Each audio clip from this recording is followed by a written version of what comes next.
Os direitos humanos na campanha eleitoral 2018 é o tema da entrevista do dia com Maria Lídia Flandoli. A entrevista foi gravada.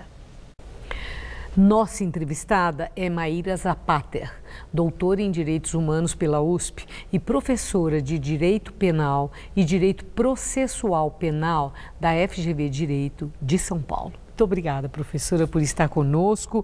Bom, não é de hoje que a questão dos direitos humanos aí gera debates extremamente polêmicos. Então, eu queria começar pela definição. O que são os direitos humanos? Bom, Maria Lídia, boa noite para quem está assistindo também. Excelente você perguntar isso, porque essa expressão direitos humanos, em geral, ela já vem tão carregada de tanto preconceito, e preconceito é a gente julgar sem conhecer. Os direitos humanos a gente pode pensar sobre vários aspectos, histórico, filosófico, moral, e eu gosto sempre de pensar pelo aspecto jurídico.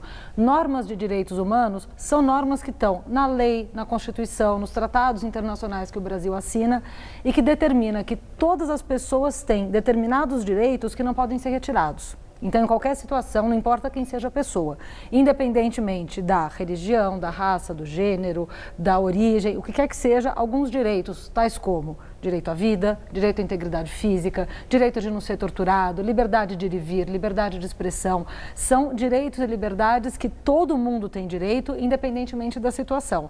Ou seja, interessa para todo mundo, né? Questão da falta do entendimento do que seja.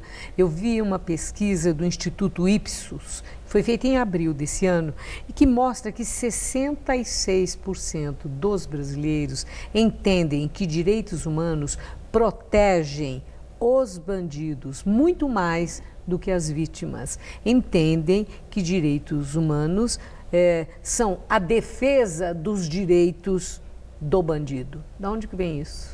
Olha, essa é uma história um pouco longa, mas é importante a gente resumir aqui.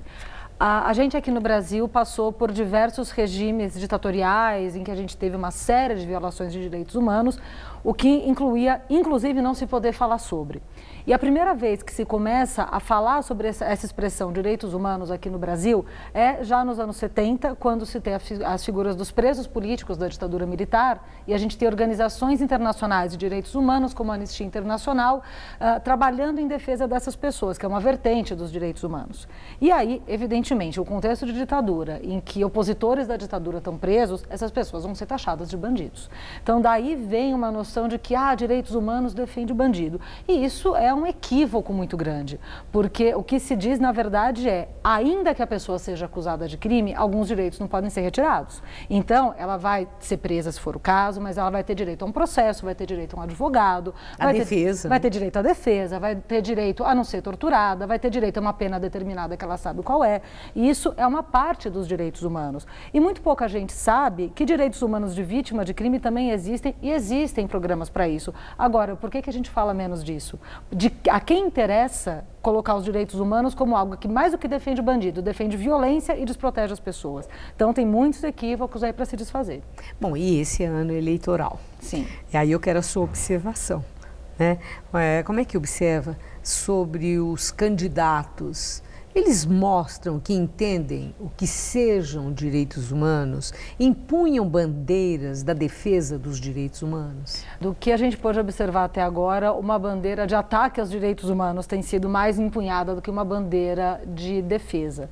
A gente tem alguns candidatos... Isso genericamente ou em função de algum candidato? Olha, a gente tem candidatos, acho que talvez o exemplo mais paradigmático seja o Jair Bolsonaro, que se declara como alguém que fala dos direitos humanos, do cidadão de bem, direitos humanos para humanos direitos, enfim, ainda que ele não formule as frases exatamente nesses termos, mas ele coloca várias expressões e questões que se identificam com esse lado. E é um discurso que ele acaba sendo muito sedutor, porque a gente tem vivido nos últimos anos aqui no Brasil, de 2016 para cá, uma instabilidade política, uma instabilidade jurídica, as pessoas estão legitimamente angustiadas, com medo, e aí um discurso de uma solução pronta de, que a gente está protegendo demais mais quem está atacando você, parece sedutor. Então, ele tem feito uso nas suas campanhas de um discurso de dizer que os direitos humanos são um problema para as pessoas se sentirem seguras e se sentirem tranquilas. Mas, no geral, os demais candidatos, eles empunham a bandeira da defesa? Posso me lembrar aqui do Guilherme Boulos, em alguns momentos, ter falado de pontos de direitos humanos, como, por exemplo, me ocorre agora ele ter mencionado a questão da descriminalização do aborto, que a gente teve há pouco tempo uma audiência pública no Supremo Tribunal Federal, e, salvo engano, é o único candidato que se pronunciou a esse respeito sob a perspectiva dos direitos humanos das mulheres.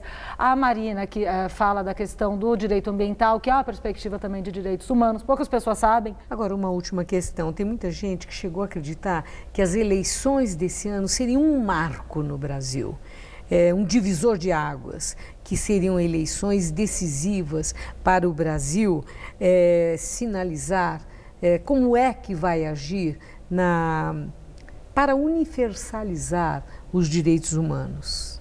Você acredita que 2018 possa mesmo oferecer essa divisão de águas em nosso país? Você partilha dessa esperança? Queria partilhar mais. Eu acho que a gente está num cenário que está difícil fazer alguma percepção do que vai acontecer depois, porque a gente vem num período de muita instabilidade jurídica. E quando a gente tem instabilidade jurídica, os direitos humanos entram nessa instabilidade também.